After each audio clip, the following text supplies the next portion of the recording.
Good evening, everyone. This is the LFC Transfer Room. And just like Mohamed Salah, we are here to stay. Good evening, Harmony. Good evening, Nathan. How are you doing, boys? How are you doing first, Harmony? Yeah, I'm not doing too bad. It's just the heat is killing me, but it's all good. We're not used to it, are we? We're not used to it, are we? I mean, we're going to be complaining next week when it starts pissing it down, but I think it just makes everyone tired, doesn't it? I think it makes everyone tired. Honestly. Nathan, how about you, mate? Yeah, I'm the same. I'm all right. Just it's sticky, isn't it? The heat's horrible. At least we're not sweating over Liverpool this weekend. That's the positive. I mean, if imagine watching Liverpool in this heat at the moment, I think I'd be watching it with not on. If I'm honest, I'd be watching it with not on. Big topics tonight. Big topics. Not much news, but big topics as such. We've got Andre news. A certain Mohamed Salah staying. A bit of news. That's a little bit of news. That is. We've got Edmund Taposba, who plays for Leverkusen defender, who has signed a new contract, and then we've got the return of Michael Edwards. Not the Michael Edwards on our stream, the real Michael Edwards, the return of the saviour himself. Let's start straight off the back then with a player that we missed out in the transfer window, and that's Andre. But it's still possible. It's still possible. The president of Fulminense has come out. I think it's Bittencourt, I think it is. He's come out and basically said, "Look, I told their director, I don't sell Andre now. If you want to buy him in January, we can start talking. And we can wait until December and we can do it." But it was clear what Fulminense was all about. They didn't want to sell him in that transfer window. Not with the Copa Libertadores still going, and their season's still going. They could sell him in January. Are you happy waiting until January for Andre? Yeah, because I think we brought enough bodies in there to give us enough cover until January. To be honest with you, until the whole season. To be honest with you, there'll be a lot of rotation in that midfield. There'll be a lot of chopping and changing, a lot of tactical changes because we got so many dynamic midfielders that can play in different positions and that can provide so many different services to the team. That Klopp it gives Klopp that advantage over other managers because he can do so much with that midfield that can throw opponents off. So waiting for him until January is not a problem for me. Like you said, the team wouldn't have sold him, and I was surprised that we tried to get him through the summer because of obviously the league that they're playing in, the cup that they were in, and I think it was kind of silly of us, but at the same time, it's not like we've ruined a relationship with the club. The player still wants to come. Liverpool are still interested in him, so I think the January window. I believe we'll get two players, and I think he'll be one of them. I don't know who the other one will be, but I believe he'll definitely be one of them that will come in January, and I'll just bolster that midfield and make it more solid. And I think if we're in a good position coming January, we're sitting second or third, only a couple of points behind Man City. I think we can definitely give it a push, bringing in two more players in that January window. Well, we saw the importance of getting Diaz in January. Now, I'll give a lift because at that point we weren't really in a title race. We weren't really in it was the quad run. It was quad run season, wasn't it? We got Diaz. Yeah, sort of sparked that quad run. I thought that sparked the quad run, the Diaz signing, because it lifted Mane up. Mane was playing poor at that point. He got transferred. He got put into the centre attacking position, and it sparked a new life. I think it lifted the whole club up, and this is why signings are so important in the transfer windows, because not only does it give us something to believe in, these players want signings. They might, they might be happy with their positions. Obviously, Henderson being one of them because he's got a big ego, but the others, they want competition. And they want players to be playing around them, keeping them on toes. Like the Curtis Jones stuff. He's a born and bred Scouser. He's going to want, as a Liverpool fan deep down, he's going to want the best players for his team. Do you think it was silly, like Hammer said there, Nathan, that it was silly to go for Andre? Should we have been concentrating on someone else at that point and then look at Andre again in January? I don't think so, no, because I think the club probably knew all along that the system that was in place that Fulminense had, I think the Liverpool knew that if they were going to progress in Libertadores, that he was probably going to stay. I don't think it's a negative that we've done a bit of groundwork to maybe get something in place, because for anyone that's been, watching any of the transfer rumours this summer, there's been a lot of players linked with Liverpool, but there's also been Andre's been linked with a lot of clubs as well. There was rumours close to the end of the window that like the likes of West Ham and stuff are interested. So I think putting a bit of groundwork in, maybe getting ourselves out there to show that we are, we're serious about getting them. I think it's only a positive, really.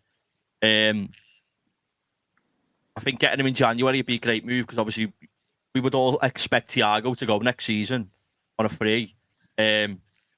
And we spoke about Andre before. I like him. I think he's a good player. My comparison would be, I wouldn't say he's exactly like Thiago, but he's similar to like Bruno Gomes for Newcastle in the sense of how he plays, and he's got that South American like tenacity and aggression and stuff. Grit and bite. Yeah, I like him. I think he'd be a good player, and I think if you had to compare a team in Liverpool, I mean, a player in the Liverpool team to Bruno Gomes, closest one you're probably going to get is probably Thiago in a sense. So I think it could happen. I don't know. I think Liverpool buying these types of like midfielders, like the likes of Gravenberch and Szoboszlai, I don't know if we will actually go in for him in January. I feel like if we were going to get him in January, we have not just said fair enough. Yeah, we understand the score. You don't want to get rid of him. Yeah, let's just get a deal done now for January. I don't know. I hope we do anyway. I really hope we do. I think the groundwork is good, but I was going to ask you. Do you think it's better to do a deal now before before the clubs? 100%. I still think we'll obviously beat other clubs to his signature from the Liverpool Football Club. So, but is it better just to get it done now and then everyone's mind's at ease? There's no negative. I mean, at all to getting it done now. I can't think of any negative whatsoever. Like you said before, the likes of Curtis Jones and all that. Van Dijk come out and said it. Canate said it. The only way Liverpool Football Club are going to win trophies is having the best players, having good squad depth, and at the end of the day, they're not as naive. Some of them might be, as you mentioned, Henderson with his ego, maybe, and a few others might not want that competition. But most of the players in the squad, they know that we need to be better and we need better players to get back to how we were. And ultimately, Andre, based on I haven't seen him loads of times. I've seen him enough to have a little know about what he's all about in terms of how he plays. But all the the voices coming out of Brazil and that he's very highly rated. There's rumours that he's from what they're saying, he's the best number 6 type player that they've got in that country at the minute. So we're seeing these crazy prices for like some of the younger lads going to like Real Madrid and stuff. So 20 million potentially in January is nothing really, is it? We could have made a Brighton signing here if we do exactly get 1,000,000%. Yeah, it's a Brighton signing, and it's skipping the Brighton stepping stone as well because if someone like Brighton to get someone like that, and it's putting another 60-80 million on top. Yeah.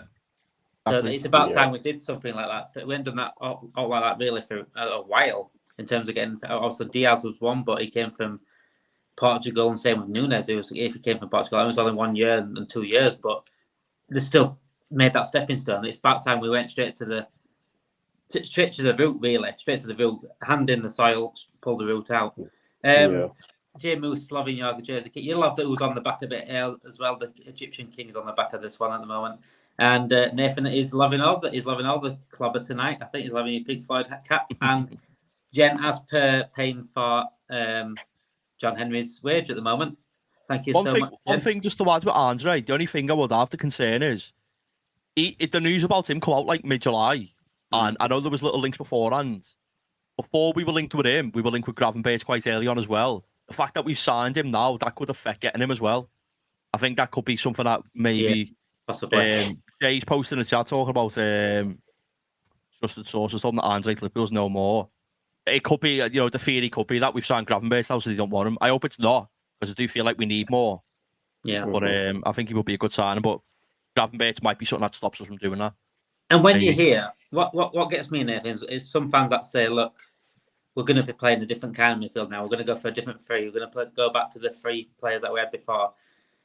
But we always need a CDM. No matter what system we play, we played with Fabinho. Yeah. And you can't say Klopp didn't want the CDM because he went for Lavia and Caicedo. So he's not thinking something different, is he? He does still want a CDM, whether Gravenberch can play there, McAllister can play there, Thiago can cover there, Bajcetic can cover there. He still wants a main one, doesn't he? The only one we've got now is Endo, really, isn't it? Even Stefan Bajcetic is. I'm not doubting his ability whatsoever, but where he plays is still up in the air. Is he a centre mid? Is he a 6? Yeah. Is he a centre back, which he's played a lot of his youth career? He's still finding his feet, isn't he? Yeah, I think even playing with 3 midfielders, like as you mentioned, say we go back to that. I feel like you need a 6 more in that than what you do in like the box midfield. You have to have a high quality number 6. Look at Rodri for City. You know what I mean? Like I know they've changed their system a little bit with bringing Stones into the midfield when they're in possession and stuff, but I feel like you have to have a high quality. Especially with Taposba and McAllister, because they're attacking minded. Yeah, I think Slobber's like I know we're not having a conversation about him tonight, but he's just absolute mustard, isn't he? Like, and I think that his legs will help this season with, like, say, Endo's playing more of a 6, or the 6-4ers mainly. I think he will help with him because I think Endo's done all right so far, but I don't think he looks the quickest or like he's got the best mobility to move around, maybe so. But I hope we get Hans right anyway. I hope we do get a 6 because, as you said, don't go in for Casado and Lavia if Klopp doesn't think he needs one. Do you know what I mean? You don't.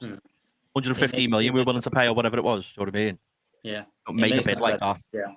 Yeah. As I think Charlie might have posted in here, make sure you leave a like on stream, subscribe to the channel, and get involved in the comments. We like to bounce off the comments. I know the lads do as well.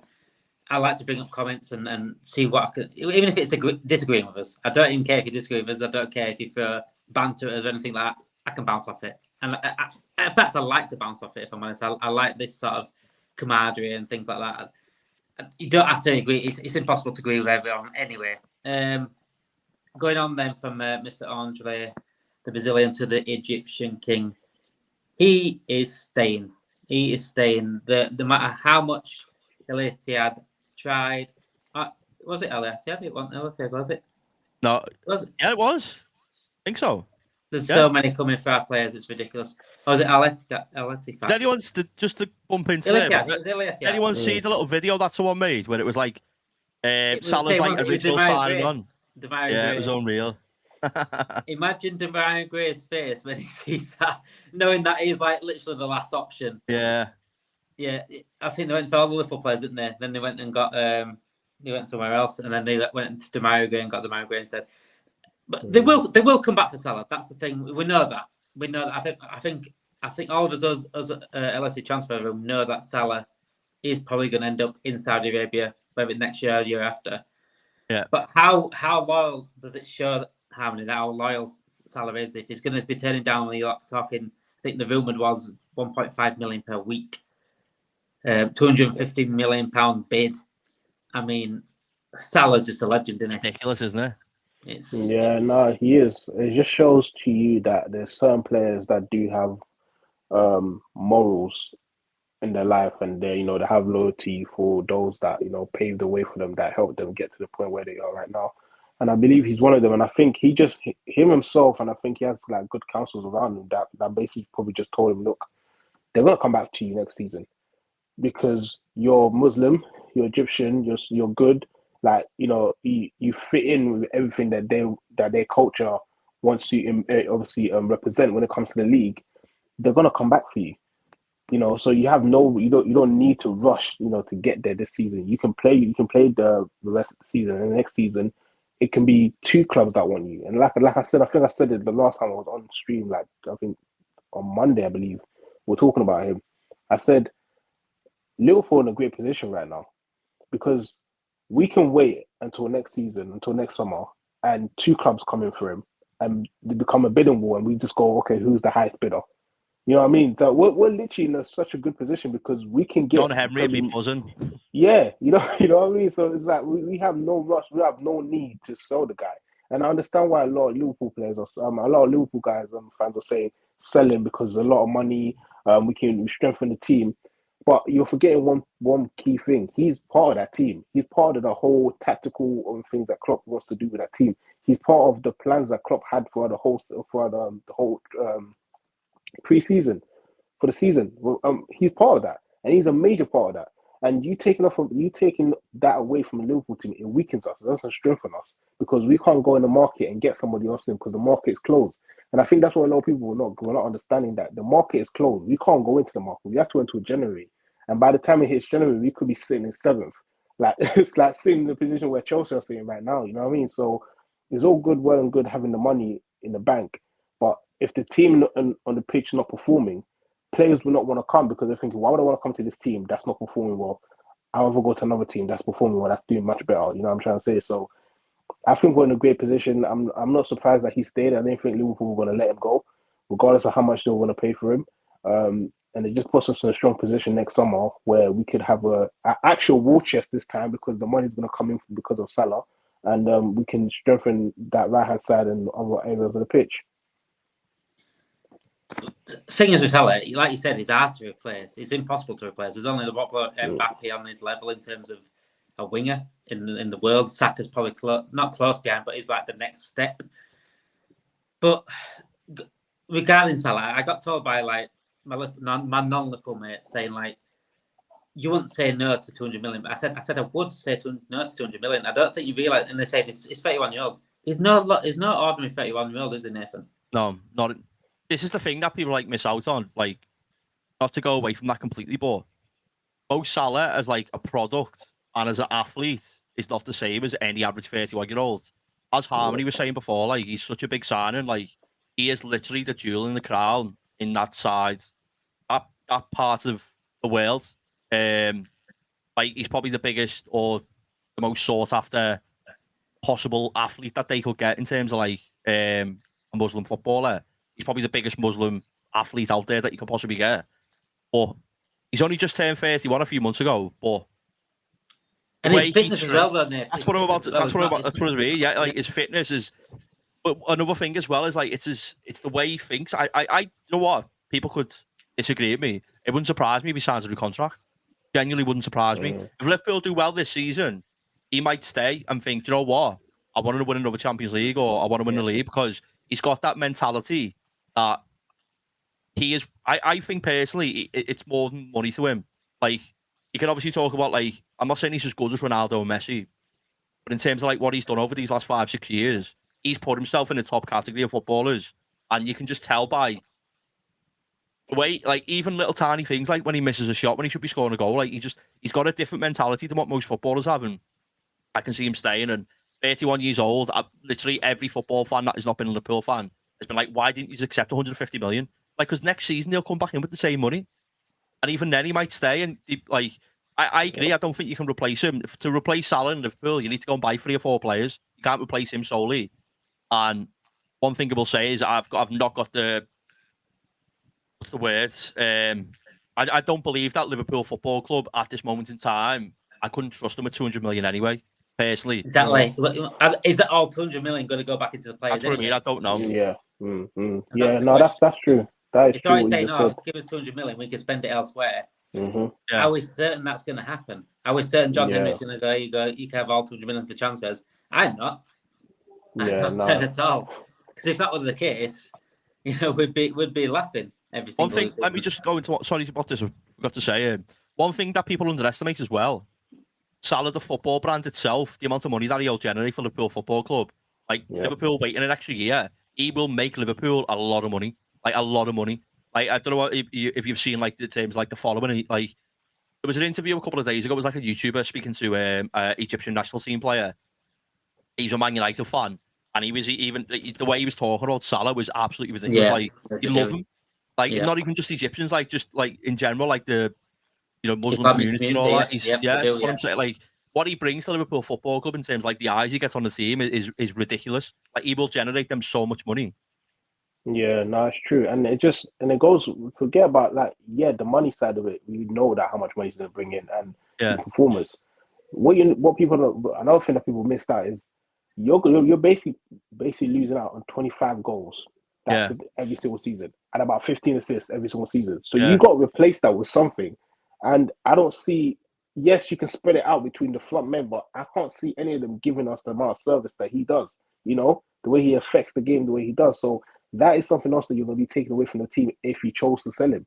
You're taking away 25 goals and about 15 assists. That's crazy. Not a lot of players can get those type of numbers, especially in that position. Saka had his best season last season. He only scored 10, 12 goals and he got like 10 assists. That's his best. And that's nothing to Salah. So you have sort of just different levels to what we are looking at when it comes to Mo Salah and different other players. You can't replace that. That is something that you just genuinely can't replace. And it's just How this is a good point he's made here. Salah staying for another season. Salah staying this season means he'll probably stay next season for more shot at UCL and Ballon d'Or. Yeah. Exactly. If we make the Champions League this season, what's to say Salah says, I want to have a go at this. Another Champions League, 100%. like Nathan just said. And, he's good enough to win the Ballon d'Or. Like I said, it's 31. He's not a 31. He's not an unusual 31-year-old. I still say, in terms of fitness, he's still in his prime. Yeah, 28, 27, something like that. Yeah. Just one comment in the chat has said about the money next year will be less. And talking about he won't make Liverpool 100 million. What you need to realise is, without Mo Salah, Liverpool are a much weaker team. It's not just about how much money we make; it's how much money we could potentially lose. Not getting Champions League football. Footballers want to play with Mo Salah. It's like this one, that one. Yeah, Henry himself. I don't disagree. Like next season, we might sell him and only get 100 million. But if he's the difference between Liverpool getting top 4 and not getting top 4 to get Champions League football, the difference between getting that and not getting it's like 60 to 80 million or something. And then obviously adding all like the merchandise or whatever else he does, players potentially want to come and play with Salah, and the fact that we could potentially get a player in January to then bed in for 6 months with him there, knowing that we're going to sell him.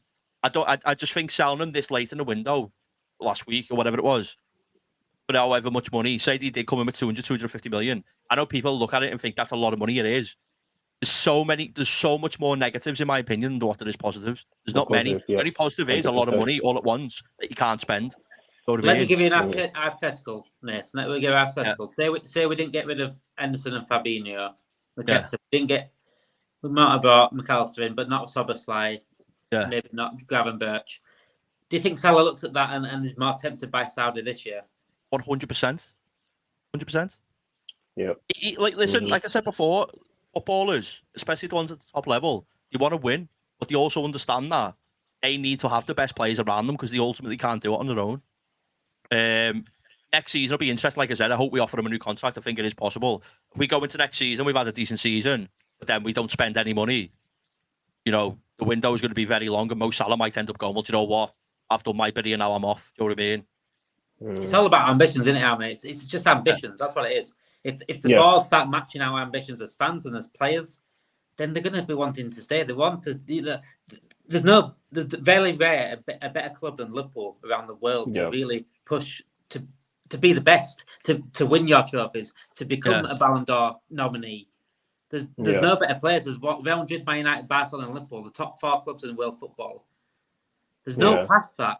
And if a player like Salah who has ambition out of his backside, Van Dijk again more ambitious, and us as fans, where as ambitious as we get, we just need that board backing. We need that ambition from the top down, and I guarantee these players will want to stay. They won't look anywhere else. Yeah, 100%, and it's so true. And it kind of goes back to the ambition side of it. Is the players want competition, because you got to remember these guys are not getting any younger. They want a bit more trophies. They want a little bit more silverware before they hang up their boots and say, you know what, I'm done. So what we're not realizing, a lot of people are not realizing, is that we're wasting these guys' primes. While they're at their peak, we need to strike. We need to be okay. You know what?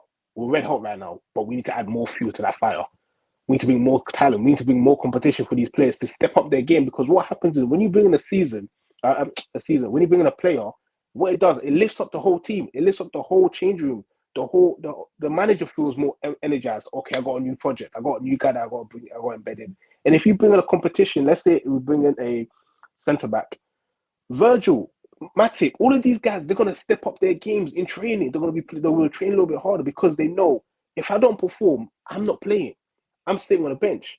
You know what I'm trying to say? So all of these things, it factors and it affects the team in such a positive way that we need to take advantage right now while the iron is hot. Why we still got a Virgil? Why we still got a Salah? Why we still got a Alisson? All of these guys on the peak of their powers right now. Why we still have them? We need to provide good quality players there so they can win trophies. So these guys can feel like, you know what, I didn't waste my prime. At least I won 2 Premier Leagues and I won another Champions League and I won a couple of FA Cups. You know what I'm trying to say? So that is what us fans, what we want. We're not trying to say, spend as much money as Chelsea. That's stupid. Because look what's happening to them. Like, they're not doing anything. They've got all these players and all these pieces and the managers know what to do with it. They spent 55 million on a guy that's sitting in the stands. He's not even sitting on the bench. He's sitting in the stands watching the game like a fan. It makes no sense at all. We're not asking for that. We're just bringing a bit of competition for certain positions that we need to strengthen, and we're fine with that. And if you do that, this manager will deliver because he's shown it more than once that he can deliver the trophies if we just give him the signings. And that's all we're asking for. That's it. I think with Todd Bowley, I think he's just gone to fancy Premier League and pressed auto pick, hasn't he? Rather than actually thinking his team through. Sir Boswell, when does the new qualification Champions League qualification rule start? It starts this year. It depends on, again, the point system, how you have to work it out. And if we come fifth, we're probably going to get Champions League football because of the point system. I mean, look at this point system that we're in the Europa League draw the other day. Look how ahead we was of everyone else.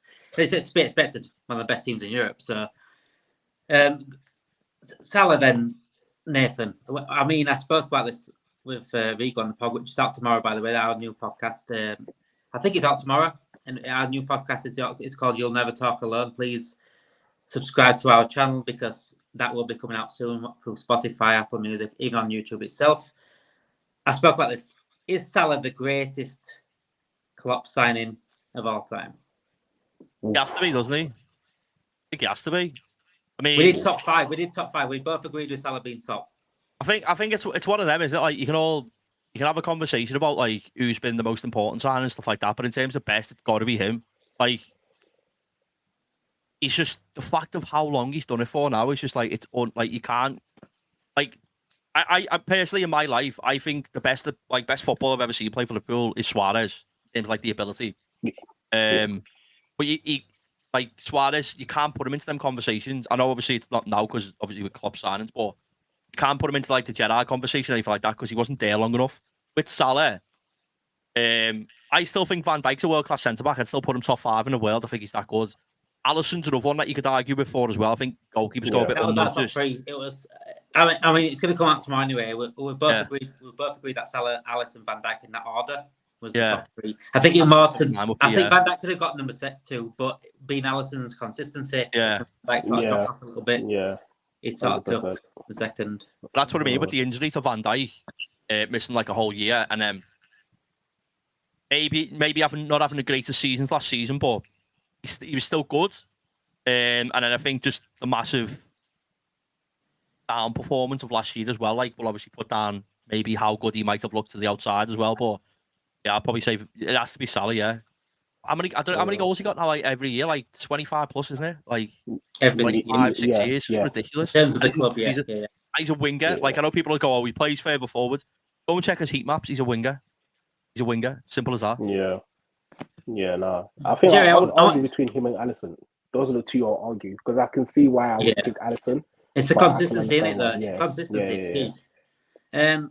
I mean, I want you to answer this little comment here. I think a lot of fans have rose-tinted glasses on. Salah is on the plateau and on the way down the other side of the hill. You won't be getting anywhere near 200 million next year. Does the 200 million matter, Harmony, or is it the player more so? No, it doesn't matter. It's the player. Even if he's not the player he was last season or the season before, it's just the fear that he brings into defenders. Because defenders are not thinking, oh yeah, he's not the same player he was last season. I'm just going to relax. No, they're thinking, if I give this guy a chance, he's either going to provide a great pass or he's going to score. Or he's going to do something that's going to cause me so much problems. And that is what people don't understand. Yes, he might be in decline, but he still brings fears into the team. He might not be the same fast guy, but he's playing much smarter now. He's more a provider rather than him trying to take the shot on. You know what I'm trying to say? So that makes him even more dangerous because before you only had to worry about, okay, he's going to shoot and score. Now you got to worry, is he going to pick out the pass? Is he going to shoot? Or is he going to pass to someone else? Is he going to move? There's so much more that he's adding to his game that that you might not see because it's not flashy. But you need to actually watch him and just analyze how he's playing now. It's so good, and I like it because it just gives us so much more of a dynamic up there. Instead of us knowing, okay, Salah's going to score about this many goals, we're thinking Salah can get 15 to 20 goals and he'll give us 15 assists. You know what I'm trying to say? So we don't know what we're going to get from him because that's how dynamic he's becoming. And about the whole 200 million situation, yeah, it might not be 200 million, but I guarantee we'll get about 150 because it's not just because of the contract, it's what he represents in that part of the country, you know, and what he brings in terms of fan base, in terms of people watching the game. That's what they're paying for. They're paying for you, the player, yes, great, but they're paying for the whole religion, the whole culture situation, the fan base, the audience that he's going to bring into that league, the eyes that he's going to bring to that league. That is what they're paying for. So you're going to get about at least 100 or 150 million for him. next season, even if he has a year left on his contract, because there's so much more rather than just the player that's playing on the pitch that comes with Salah. And just think, he could have another unbelievable season. So his price might might even stay the same. 100%. Harry Kane went for 100 million this season to Bayern Munich, who are not someone that spends a lot of money, big money. If people sit there and think Liverpool won't get over 100 million next season, exactly what Harmony just said for the player, that is literally the biggest possible. Listen, forget Ronaldo, forget Haaland, forget Mbappe. Like, ability-wise, you can have that debate all day long, but in terms of what the Saudis want, what they can have for their project, there's no bigger footballer in the world to get. That side of the world, the Mo Salah. It's as simple as that. And before we just finish on Mohamed Salah, as I said earlier, podcast out tomorrow. First episode tomorrow. You'll Never Talk Alone. That is our new podcast. We have 2 podcasts on the go now. This is one that's myself and Rigo. Out tomorrow at 4 o'clock on all podcast streaming sites, whether it's Spotify, Apple Music, Google. Get it downloaded. Get it watched on YouTube if you like to watch it on YouTube. Just get your notification bells on everything. And this is definitely something you need to keep an eye on, because me and Rigo will be going hard on this. You'll Never Talk Alone. We're getting guests on as much as we can. Got guests lined up already. So yeah, please subscribe to it and even leave a review if you're on Spotify or anything like that. Please leave a review as well. The last part of Salah then, Nathan, is the things I see online from rivals. You're talking by United fans, from pundits.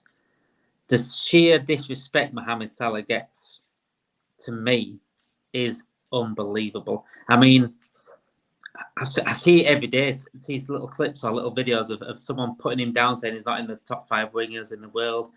He's not in the top players in the Premier League history. Yeah. What has this guy done to not be amongst that chat in terms of everyone? Because he's done everything. It's consistency. If anything you want in terms of a player, consistency, stats, goals, assists. Big game player, by the way, because he turns up in big games. You're talking Man United games, you're talking Champions League games. He turns up in them. Anything you want as a player, as a world-class player, you've got in Mohamed Salah, and he's done it on a scale for 5-6 years now. How disrespected is Mohamed Salah, Nathan? Yeah, very. I think one of the reasons why is he plays Liverpool. I think Liverpool players get knocked down a lot just because the sheer fact that we're disliked a lot. I think the fact that he's not English is probably the main reason. 1,000,000%. Let's put a hypothetical out there, but if he was white and his name was something else, and he was born in England, like, not to bring race or anything into it or like racism it's true, at all, it's true. You got to do it. It's just straight fact. It's the truth, isn't it? It's like, even now, like, I know Kevin De Bruyne's not English, but every conversation, like, now literally when people go, who's the best player in the league, they just go Haaland or Kevin De Bruyne, and listen, colour of the skin and stuff like that definitely comes into it. I think that's one of the reasons why he does get. He's like, Kevin De Bruyne's fantastic, but he gets injured all the time. He's not stepped up in Champions League finals. Salah is a clutch player. Like, how anyone could even, like, it's impossible. Like, right now, he is literally, over the last 5-6 years, it's him and De Bruyne who have been the best players in the league. It's not even a question. And there's no player in the last, who's, up until when, maybe Messi stopped playing right wing, who's been better than Salah right wing? No one. Absolutely no one. Absolutely no one, no. Like I said, Saka's probably the next step, and he's still quite a bit down. And I see these comparisons from Arsenal fans saying Saka's better than Salah as well. I don't know what planet they're on. And I lost Saka. He's a good player. He's Salah's replacement, but come on. Yeah, he's Saka's the player that everyone was saying. Like, Paul Mason said it as well. Liverpool Salah don't throw 150 million at Saka, but I think Saka is a good player. I think right now, I think it's less of a gamble than some of the players we're seeing. We're going for big money, but I think it's probably similar to, like, maybe Arsenal signing Declan Rice in terms of that level of risk. But I've got a feeling once Salah goes, I think we'll go and sign a completely different type of winger. I don't think we'll sign someone like him. I don't know.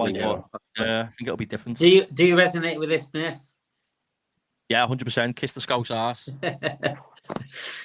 Let's move on then from Mohamed Salah, the Egyptian king, the forever Liverpool legend. He's, for me, in my lifetime, I saw Gerrard's number 1, Salah's number 2.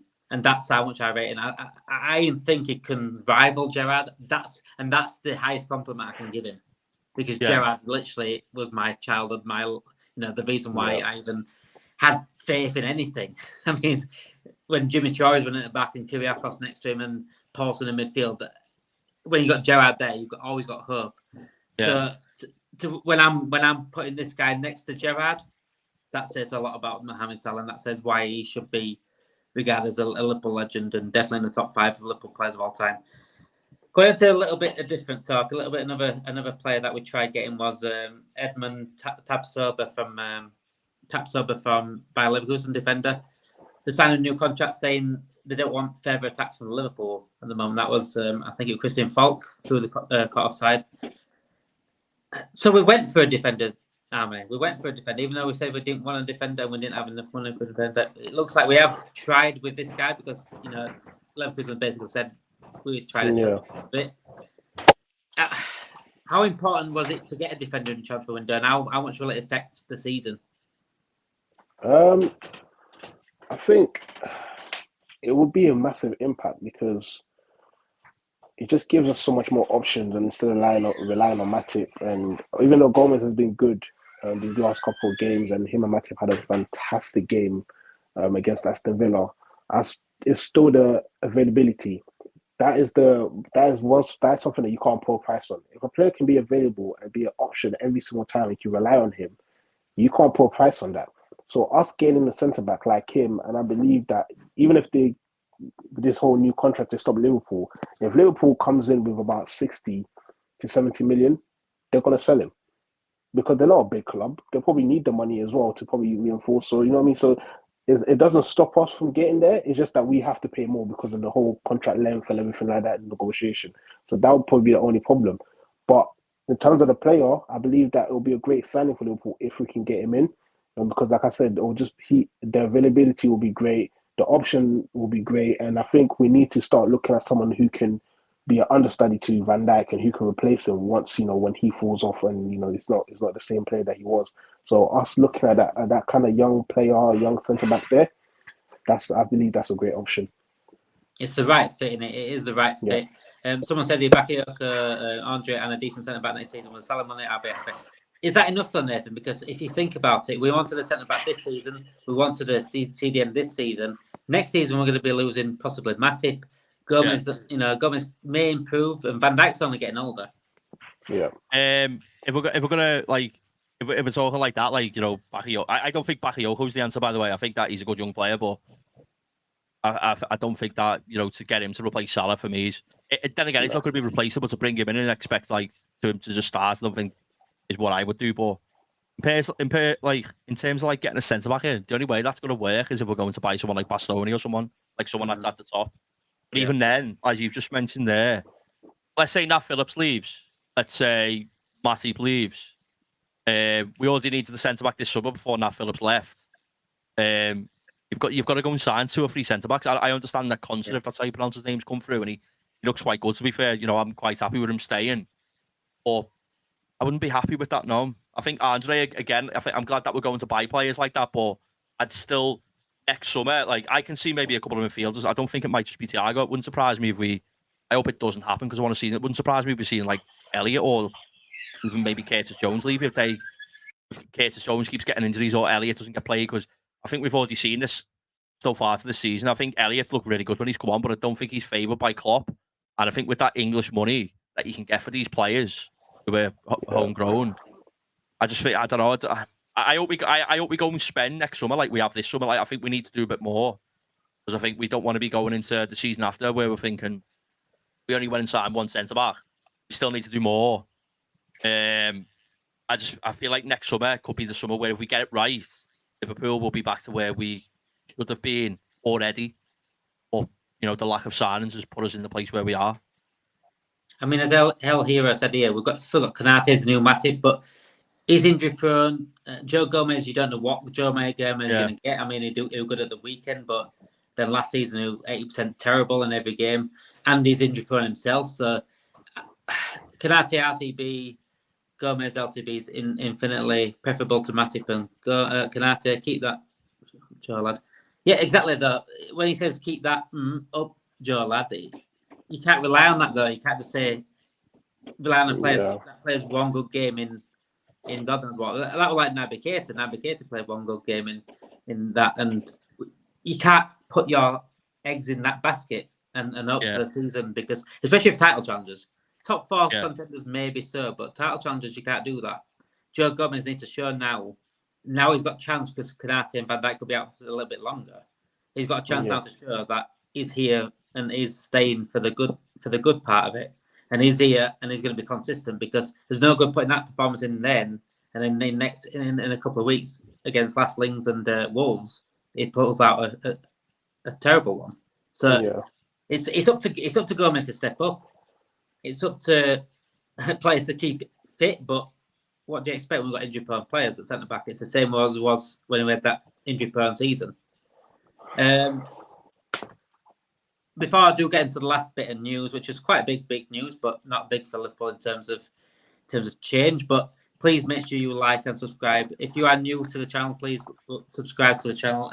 Everyone in the comments, please turn your notification bells on, because we are live every single night, 7:30. Like I said, podcast out tomorrow at 4:00. We've got videos on the way as well. I think I've got a video possibly out tomorrow as well as the podcast about not making a CDM signing this summer could be one of the biggest mistakes made. And that is coming out hopefully tomorrow. It's getting edited out at the moment. Yes, please comment as well, because we like to bounce off your comments, like I said earlier.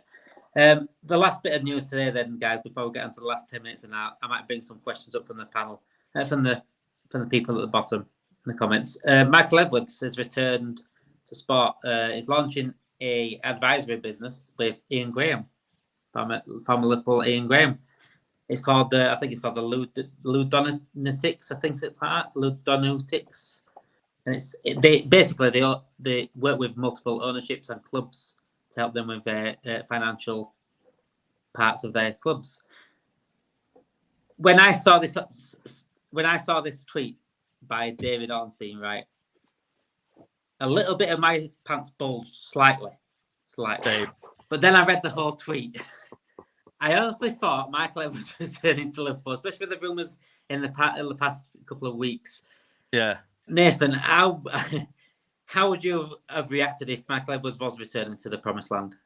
Yeah, I think everyone would be made up, wouldn't he? I agree. Like we see, I can't remember exactly the tweet, but it said sort of like return or something like that. I was just like, oh my god, and then return to football. I think it said. It's going to be interesting. Like we would all love him, but it's going to be interesting to see what type of how they manage to run it.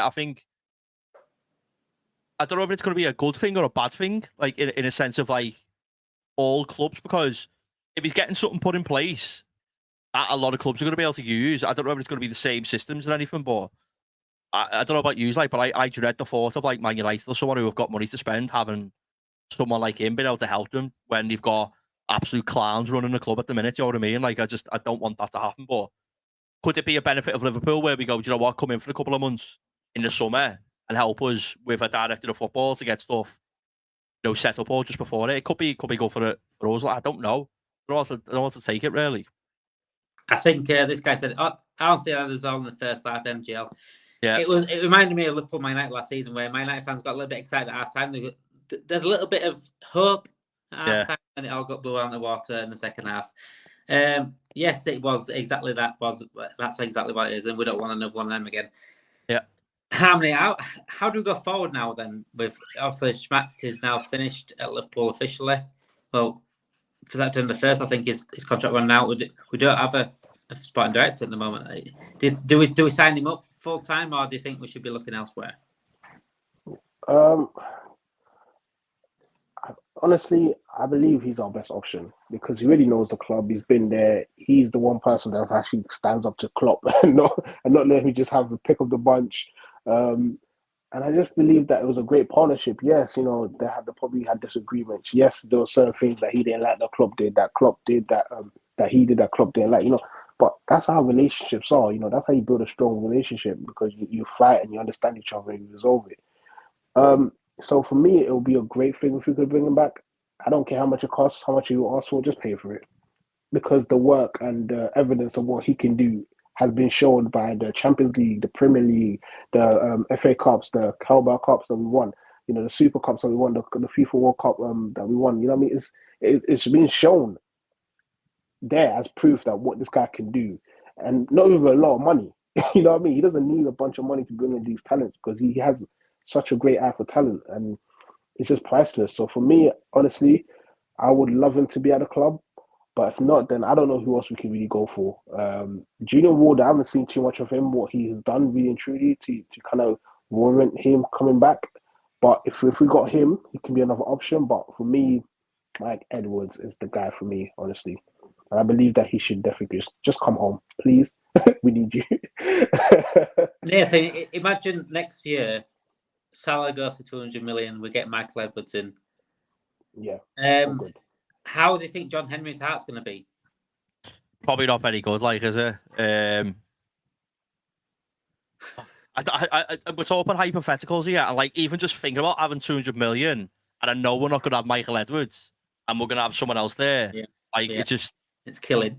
My heart's going already thinking about it because I just don't know what to expect. I don't know. I really don't know. I think in an ideal situation, if Liverpool get in that position where they get a lot of money, you want someone there that's going to be able to do the job and be able to utilise that money and bring in the right players, but also get rid of the right players. Someone mentioned in the chat that we have a squad limit. I understand that. I think Liverpool there's players at Liverpool now that should be moved on next summer and free up more spaces. But I feel like you have to have the right people in to do that as well. This summer, we've done the right thing, getting rid of certain players. Fabinho for 40 million, you've got to do that. Henderson, getting rid of Keita, Oxlade-Chamberlain, players like that. And, I'd imagine the likes of Matip, Thiago will be in that category, Adrian, But I was curious when Harmony was talking, I was thinking to myself, do you reckon like Michael Edwards had this plan of doing this already, like before he left Liverpool? Do you reckon that could be one of the reasons why he thought, you know what?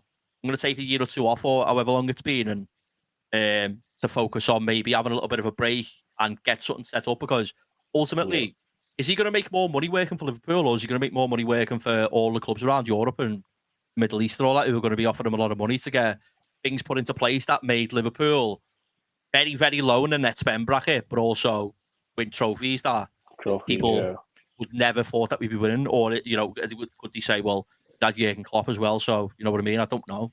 It could be a better off move for him, to be fair, going on his own way.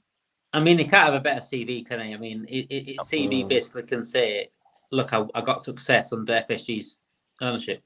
I mean, that's as best as you can get in terms of what he can spend and things. Yeah. That's probably the best sentence you can get in terms of his role in finance.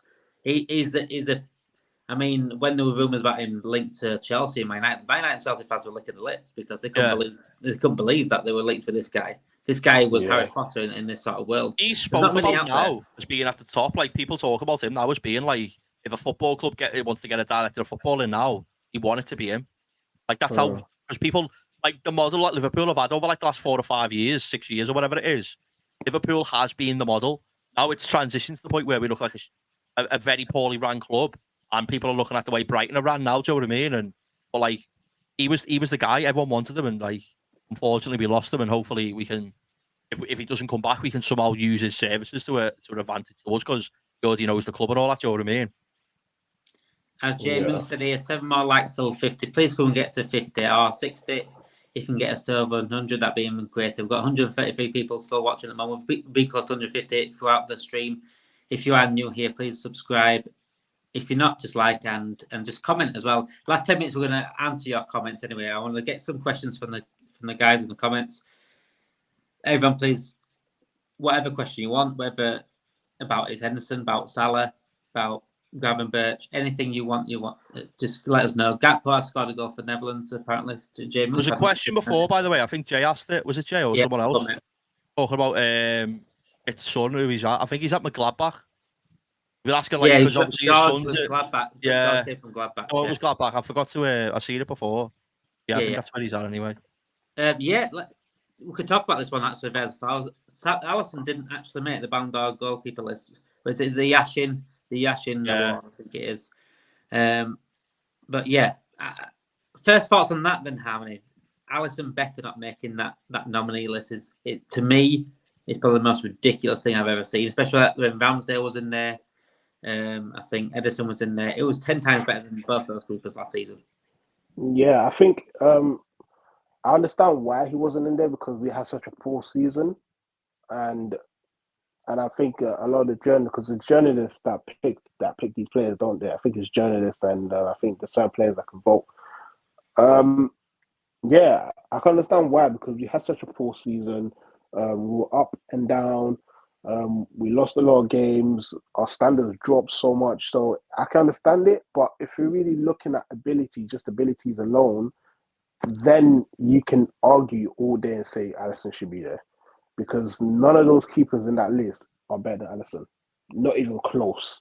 It's not even close. So, and that is the difference when it comes to these awards. They don't really look at ability. They just look, okay, he performed well this season. Then, okay, we need to put him in there. They don't look at, okay, is this but Alisson performed well as well, though, didn't he, Harmony? He performed well as well. I mean, he was the best keeper in the league last season, regardless of how crap we were. Yeah, so I think that's the problem about these awards, and that's why people are so angry about it. Because when it comes to general abilities, there's players on that list that should not even be there at all. They shouldn't even be talking about them when it comes to these sort of prestigious awards. But because of the season and the kind of favoritism when it comes to the media and everything, they get their names up in there. Ramsdale, yes, he had a great season. Don't get me wrong, but really and truly, Arsenal lost that league because of him. Really and truly, that, you know what I mean? He couldn't keep them in there. They really lost the league because of him. And I don't know how he's in there. Ederson, it makes sense because they won the treble, but that's the only reason why they won. That's the only reason why he's in there. Yeah, but so that's how I can understand why he's not in there, but I could also argue why he should be in there. So yeah. In terms of the list, I think the people that vote, I think it's like the national team coach, I think it's a journalist from each country, and I think it's the captain of the teams from each country, I think, as well. I think that's how they work it out. I don't know if that's how they make the nominees. I can't remember how it is now. Are we that far from rebuild? I think we're literally 2 players away. Nathan, we're 2 players away. I know John Henry wants to be on 2 players away because you don't want to. It depends what your class has been in the rebuild. Like if we were to go and sign a very good centre back that understudy Van Dijk, and yeah, you could say that's a good set of centre backs. But at the end, Liverpool need to have Konate fit for them to have the best possible outcome in terms of 2 centre backs, and ultimately doesn't stay fit. So I still think I get what you're saying. I think if Liverpool go and sign a world class 6, a world class centre back, yeah, I get that. But then that new centre back that you've signed then becomes the main centre back, and Konate becomes injury prone, and then you're back with Joe Gomez again. Do you know what I mean? So I get, in terms of the starting 11, but I don't know whether I feel like 2 centre backs and a CDM, and I'd be happy, really happy. I still can't believe, Nath, that Klopp said we need to be lucky with injuries. I can't believe he said that. Yeah. I mean, what other club fighting for the title needs to say we need to be lucky with injuries? Yeah. But we're at the point now where we've seen it over the last couple of seasons. Like last season wasn't so much the centre backs. We did have injuries, but we were early on in the stream. We were talking about Luis Diaz coming in January and how good he was, and that 9 months before he got injured, he was probably Liverpool's most effective, best player.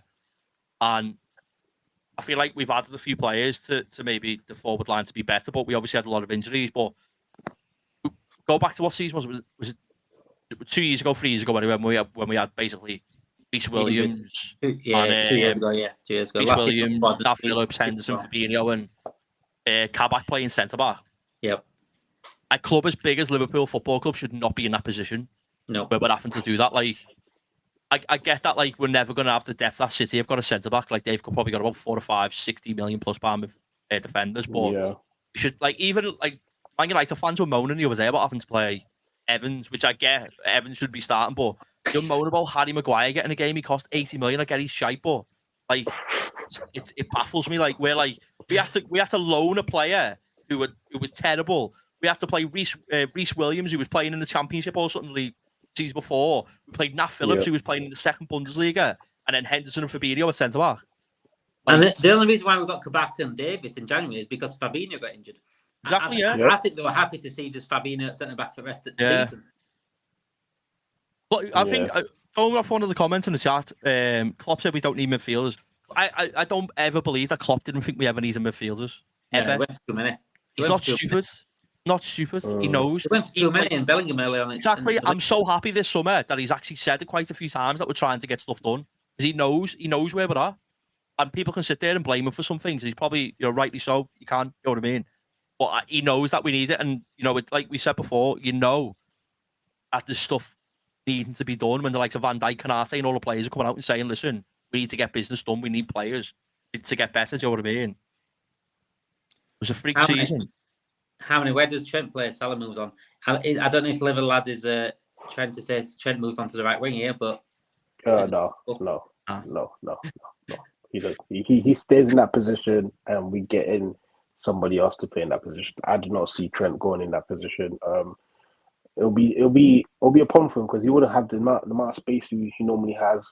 He won't have the amount of time that he normally has to pick out a pass and everything like that, and it will just nullify him, and it wouldn't really help his game. So I don't see Salah Trent going up to play right. For me, if Salah goes, I'll bring the Leroy Sané, and only because he's played in the Premier League. He's kind of like Salah a little bit. He used to be, shoot first. Now he's showing his creative side in Bayern Munich, and because he's such an old guy, you can kind of get somebody under him to learn under him, and then once he's like falling away, you can just put him someone else that's really been learning under him to play. Someone like a Doak can learn under him as well. That will give him time, release the pressure of him having to be that first choice right winger, and he can just take his time to just build on his that raw talent that he really has right now, and just become an excellent player. So let's say like a Leroy Sané, by the time he's 32, he's not the same. You really got a Doak behind him, sitting there, primed, seasoned. He got a couple of games under his belt. He's got the experience, and he's got the know-how how to play on with the side and everything like that. And there you go, you really got your replacement, so you don't have to worry about buying or spending more money. So that's the reason why I'm looking at Leroy Sané. The biggest problem with the Salah situation is the fact that there's not many world-class right wingers in the world. Yeah. When you look at the best wingers in the world, talk Matoma, Kitsufelia, likes of those, Martinelli, even Sané, which Aaron just said, they're all left wingers. And that's, we'd have to possibly buy like a Matoma and maybe play him on the right and see how he does on the right. I think Matoma would work on the right, to be honest. I think he's that kind of player. Going back to the season, there it says it was a freak season courtesy of our mates Pickford and Ben and me. I'm guessing that said Pickford stole that. The thing is, though, the Pickford challenge on Van Dijk was unexpected, and it shouldn't have happened. But Canate and Gomez getting injured was expected. That's where we should have gone. That's where FSG let Klopp down, let the season down, because we were happy to go into a season with just 3 centre backs, 2 injury prone.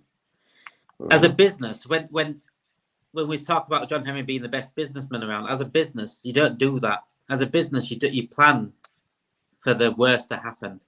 And when the worst happens, you can't complain about it if you haven't planned for it. And that's exactly what we didn't do that season. So we can't blame Pickford for our crash in that. We can only blame ourselves. And we didn't learn from that the season after. We didn't learn from it. I know we went on a quad run, but we didn't learn from it because we're happy to go into the season with midfielders that are either injury prone, old, or crap. So... No, that was last season, wasn't it? Yeah, that was last season. But we still didn't learn. Even in the quadrant season, I still don't think we upped our game in the transfer window. Let's talk last couple of minutes then, guys. Give me your predictions for just the next few months, really. I mean, we've got the Europa League coming up. We've got a long September, October months in terms of fixtures. We've got Last Lings, we've got Wolves, we've got Toulouse. How do you think we're going to escape these, Nathan, these couple of months near the top and certainly top of our Europa League group? I think we will do, yeah. I think we're getting better as the weeks go on. I think from the Chelsea game up until the last game against Villa, I think we're seeing the team gelling more. I think we're seeing improvements in terms of just the pressing. I think Núñez looks good as well. I think obviously the other day, couple of chances that people think that he might have done a little bit better for, but ultimately I think he done well. And a slight positive is, Gomez and Matip didn't look terrible the other day. Gomez actually looked quite good. Again, his ability is one thing, and whether he can stay at that level or get better is one thing, but keeping him fit is another. But I'm just looking at the fixtures now. The next 6 games we've got. We've got Man City, haven't we? Not according to what I've seen here. If you include the Europa League games, the only game that you would say Liverpool could possibly drop points in is against Spurs away. But even them, they're quite vulnerable in defence. So Liverpool, with the attack that we've got, I still think we should be maybe beating them. We've got Wolves away, Lask away, West Ham at home, third round of the EFL Cup against Leicester, Spurs away, and then Union St. Galoy, is it? Yeah, St. Galoy, yeah. Liverpool should be winning all them games with the exception of maybe Spurs. That'll be a hard game. But I think if we're going to be serious and want to do well this season, we have to go and get 6 wins in that. That's in my opinion, anyway. Yeah, and we're going to be on title charge, aren't we? I know we did. I think a lot of us expected it anyway in the chat, and I think a lot of us put either first or second in our predictions upcoming the season. So it's not like we don't expect it, but we need that consistency, don't we, to keep up with this City side, because this City side don't mess around. I know they cheated again at the weekend, but it's the way it is. It's the way it is. We've got to deal with it.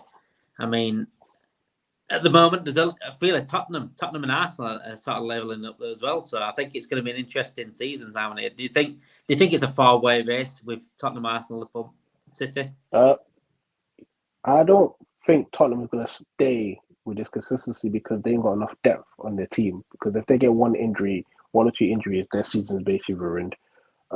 Arsenal, I don't know yet because they haven't really been performing well, even though they beat Man United, but their performance has not been convincing for you to be like, yeah, they can challenge again.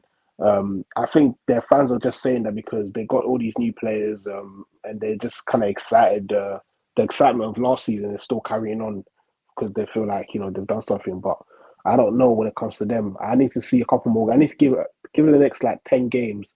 I need to see how they perform and how they get on. Then I can probably analyze them much better.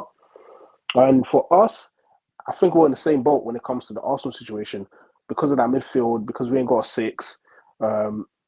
We don't know what Klopp is going to do when it comes to that midfield because he's got a lot of 8s in there. Taposba obviously can play the 10 as well.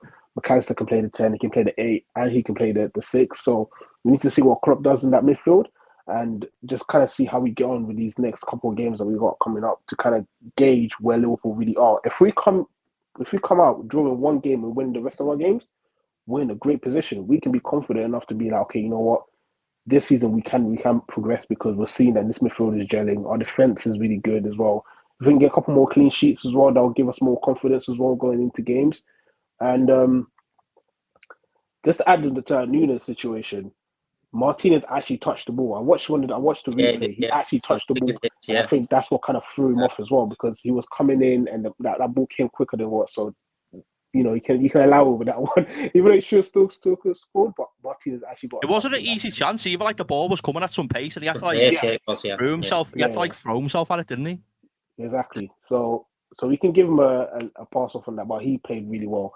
But yeah, so that's where it comes down to me. The next couple of games for Liverpool is going to show us whether we're ready to challenge or we're just going to be challenging for that top 3, top 4 position. And if we come out with flying colours and there's that Spurs game, if we can come out with a draw in that one, I will take it. Because the way they're playing, the way the momentum is right now, especially them playing at home, that stadium's going to be bouncing and they're going to be up for it. So if we come out of that game getting a draw, and I think we can get a win, but I'll take a draw on that game. I think I'll be much more happy and much more confident that we can challenge. And I think City still got new players that they need to embed into that team as well. They need to kind of figure out what they want to do with that team. They ain't got De Bruyne, even though they've got a Foden in there who's absolutely playing out of his skin right now. I don't know how he's something else, honestly. I don't like the kid, but you got to respect how good he is. But that Kevin De Bruyne injury still can hamper them. They can drop points, but when they have Haaland up there, it's kind of hard to see them dropping points. But I think they can. And if they do, then we got to be in a position where we can capitalize and just kind of, go from there. So that's why I'm looking at with the next couple of months coming for Liverpool. I said it in the chat the other week. I think some certain games, Man City don't miss De Bruyne because, the other week when I think they win 1-0 or 2-0, something like that, and they had like 30 shots, and I thought, that's not missing De Bruyne. That's just missing. That's just a bad day for the strikers. It's just missing his chances. They've had the chance.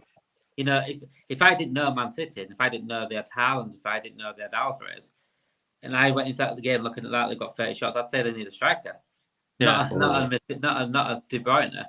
It was against Fulham at the weekend where they missed De Bruyne slightly because they didn't create as many chances, but they scored more goals, which made no sense. It's just one of them things where the days.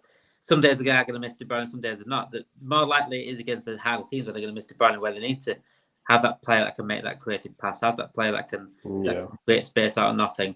But when they're playing against the likes of Bournemouth and those teams down near the bottom, they're not going to miss De Bruyne. They're not going to miss it. You've had an easy start so far as well. They have had an easy start. Yeah. Burnley away is a game that you'd expect any top 4 or 5 team to be winning easily. Newcastle at home was probably the hardest game, but Newcastle, like as what we've seen so many seasons, even like a lot of teams, you just let them do whatever they want. You know what I mean? Let them have the ball. Yeah. I think that was the game you might be on about there. They had a lot of shots, but just didn't. I think Callum missed like 3 or 4 big chances. I think it was the season after. I think I was away when it happened. I can't remember who they played now. Who was they played after Newcastle? Sheffield United away. Yeah, Sheffield. That was the game where it might have been that. Had about 30 chances, something like that. Their harder games they've had so far have been at home as well. Fulham at home, Newcastle at home. The away games have been against 2 teams that have come off from Championship. And they've got an easy Champions League draw as well. I mean, they're laughing. Oh, did they get Brighton? No, they didn't get Brighton. They got an hard cup fixture, didn't they? Can't think who they got now. Newcastle, yeah. Newcastle away. Yeah, and I think was it Brighton Chelsea won it in the cup as well. So I mean, we did get a good cup. We've got Leicester in the cup, and I'd love to beat Leicester any time we play them. So get them out as soon as we can. I mean, Tories they are, so get them out as soon as we can. It's been brilliant, the stream tonight, and I think we've got some good numbers. I mean, 140 people now. We've even gone up in the last 5 minutes. Normally, a lot of people leave towards the last hour. Whether countdown might be on at a certain time, I don't know. But please, if you are new to the channel, please make sure you subscribe. Podcast out tomorrow. Keep your eyes peeled tomorrow because podcast is out at 4 o'clock. Our new podcast, You'll Never Talk Alone, myself and Rigo, out on all podcast platforms as well, such as Spotify, Amazon Music, and Google Play. Thank you everyone for tuning in. Thank you Harmony and Nathan for coming on as well. Absolute brilliant stream time. I've enjoyed tonight because not many topics to talk about, but it's been big topics to talk about and quite varied as well. So everyone who is new, please like and subscribe. Again, notification bells on. We're live every single night at 7:30, live for match reactions and much more. Thank you everyone for joining, and up the Reds.